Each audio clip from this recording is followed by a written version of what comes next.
ఈ 3 నాళ్ళు ముచ్చటున్న ఈ మట్టి లోకం కోసం ఎందుకు ఈ కక్కుర్తి? ఇక్కడ భూమి లేదని, ఒకవేళ భూమి ఉంటే వెళ్ళి నీ వెంట వస్తుందా? ఈ ఇల్లు నీతో వస్తుందా? ₹1,00,00,000 ఇల్లు కట్టినా ఈ ఇల్లు ఇక్కడ వదిలేసి అక్కడికి పోవాలి నువ్వు. శ్మశానంలో నీ శరీరం అక్కడే అంతర్ధానం. ఇక్కడ ఎకరా పొలం లేదని బాధపడుతున్నా కదా, 10 ఎకరాలున్నా మనకి జాగా అది కాదు.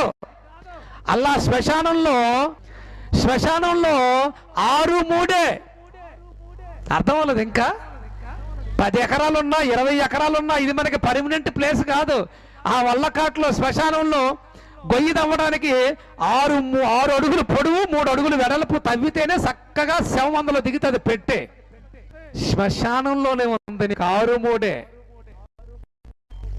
బాధపడకండి, మన కోసం పరలోకంలో స్థలాలు రెడీ అవుతున్నాయి. పరలోకంలో నీ స్థలం ఎంతో నువ్వు తెలుసుకోవా?